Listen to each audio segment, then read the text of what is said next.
네, 여러분 안녕하세요. 이삭의 샘 김이상 목사입니다. 우리는 모두 성공하기를 원하지요. 그런데 우리 믿음의 사람들은 성공만이 아니라 우리가 바라는 것은 바로 믿음의 승리입니다. 우리 삶이 잘 될 때도 있고 어려울 때도 있습니다. 그것 꼭 잘 돼야만 다 그게 믿음의 길 아니지요. 우리가 오늘 하루를 살아갈 때 내가 말씀대로 승리했느냐 하는 것이 가장 중요할 것입니다. 오늘 함께 나누고 싶은 말씀은 사도행전 13장 1절부터의 말씀입니다. 안디옥 교회에 선지자들과 교사들이 있으니 곧 바나바와 니게르라 하는 시므온과 구레네 사람 루기오와 분봉왕 헤롯의 젖동생 마나엔과 및 사울이라. 주를 섬겨 금식할 때에 성령이 이르시되 내가 불러 시키는 일을 위하여 바나바와 사울을 따로 세우라 하시니 이에 금식하며 기도하고 두 사람에게 안수하여 보내니라. 아멘. 지금 우리가 계속해서 이제 안디옥 교회 이야기를 보고 있습니다. 익숙하지 않으실 수도 있는데 우리가 혹시 다니시다가 교회 이름이 안디옥 교회 이렇게 해놓은 교회들을 좀 보셨을 거예요. 왜 많은 교회 중에 왜 안디옥이라는 교회를 이렇게 선택한 교회가 많을까요? 이 안디옥 교회는 참 특별합니다. 사도행전에서 우리가 예루살렘이 이제 말씀이 있었고 성도들이 모였지요. 여기도 우리가 예루살렘 교회라고 부를 수 있을 거예요. 예루살렘 교회도 크고 부흥을 했지만 사도행전에서 정말 중요한 역할을 많이 하는 곳은 안디옥 교회입니다. 왜 그러냐면 이 안디옥 교회가 오늘 본문에서처럼 이렇게 선교, 바울과 바나바를 파송하고 그래서 선교도 많이 하고요. 아주 중심지가 됩니다. 또 예루살렘 교회가 어려웠을 때에 구제도 하고요. 그래서 이렇게 선교와 구제와 활동에 있어서 중심되는 교회가 안디옥 교회가 됩니다. 어떤 면으로는 예루살렘 교회는 조금씩 이제 이 중심에서 벗어나는 것 같이 보이기도 할 정도입니다. 그래서 안디옥 교회를 사람들이 많이 쓰는 거지요.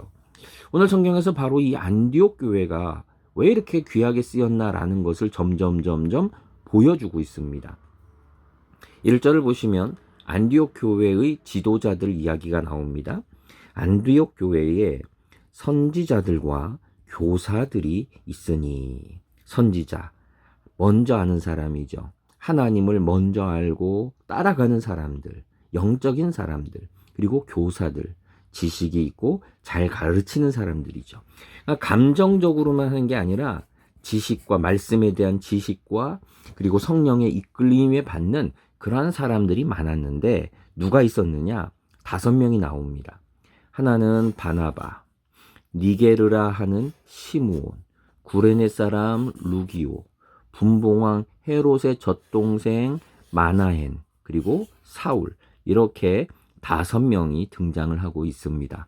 5명이 있었구나. 그래서 여기는 이렇게 함께 이런 운영위원회라고 할까요? 운영위원회를 만들어서 교회를 했구나. 뭐 장로교로 치면 뭐 당회 이렇게 얘기할 수도 있겠지요.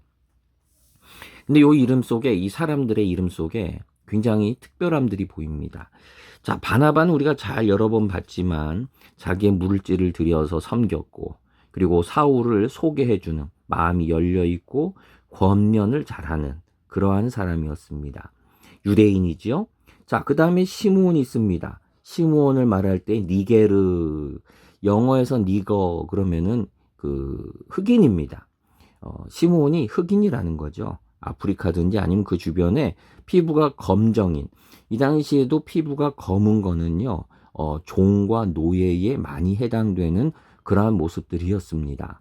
그래서 시므온도 그 신분이 그렇게 높은 사람은 아니었을 것이고요.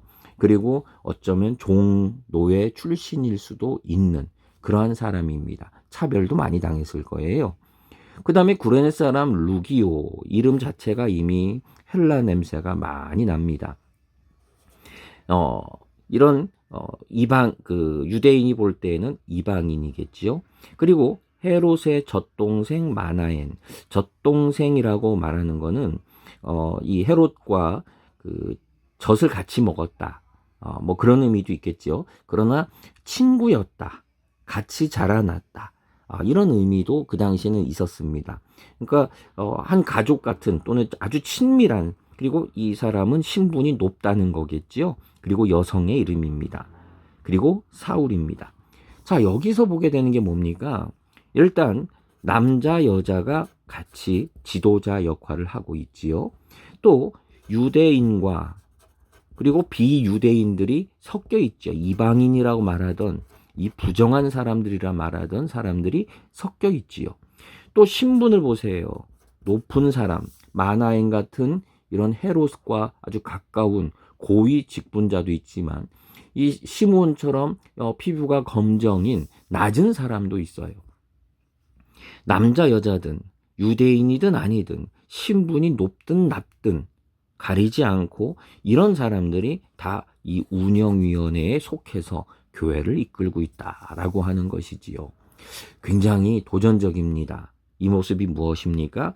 우리 교회들이, 우리 성도들이 어떠한 교회가 되어야 되고 어떠한 원리를 따라야 되느냐라고 하는 거지요. 바로 첫 번째가 열려 있어야 합니다. 열려 있어야 돼요. 우리가 이런 남녀 차이든 또는 나이 또는 신분 이런 걸 가지고서는 차별하면 안 됩니다. 열려 있어야 합니다. 열려 있다는 것은 무엇입니까? 순종한다는 얘기지요. 나와 다른, 여러분 마나엔이 교만하게 이 시므온 같은 사람 나랑 같이 못 있어 이렇게 말한다면 어떻게 교회가 될 수 있었겠습니까? 이 바나바 같은 사람이 우리 유대인들만 있어야지 어디 이런 그 혈액이 섞인 사람이 들어있어 라고 말한다면 안 되겠지요. 또는 사울을 보고 사울과 같은 배신자가 어떻게 우리 여기에 들어와 라고 한다면 교회가 될 수 없었을 거예요. 열려 있었어요. 이런 거 따지지 않고 오직 성령의 이끄심을 따라서 교회가 열려 있었다는 거예요. 그래서 다른 사람들은 다 순종할 수 있었다라고 하는 바로 이 점이겠지요. 자, 또 하나가 무엇입니까? 바로 성령이 이끄시는 교회였다라고 하는 거지요. 2절 보면은 주를 섬겨 금식할 때에 성령이 이르시되 하나님이 말씀해 주세요. 거기에 금식할 때지요. 온 교회가 이런 성령의 이끄심을 바라면서 함께 금식도 하고, 그리고 하나님의 음성을 이 성령이 이끄시는 거죠. 성령이 말씀해 주시는 거예요. 근데 여러분, 성령이 아무리 말씀해도 우리가 귀가 막혀 있다면 들리겠습니까? 또한 성도들은 듣는 성도들이었다는 거지요. 지금도 하나님은 계속 말씀하십니다. 근데 종종 문제가 무엇입니까? 듣지 않는 거겠지요. 나 혼자 계속 떠들어요. 또는 귀를 막고 있어요. 하나님의 마음에 귀를 막고 있는 그런 경우가 많지요. 자, 이런 교회가, 안디옥 교회는 이렇게 열려 있었고 성령의 말씀하심에 그것을 듣는 교회였어요. 그래서 내 주장을 펼치지 않고 바로 순종하는 교회. 누구한테 순종합니까? 하나님의 말씀에 순종하는 교회였다라고 하는 것입니다. 여러분, 우리는 어떻습니까? 나는 열려 있습니까? 혹시 나는 너무나 많이 차별하지 않습니까? 우리는 성령님의 말씀에 귀를 기울이는 교회입니까?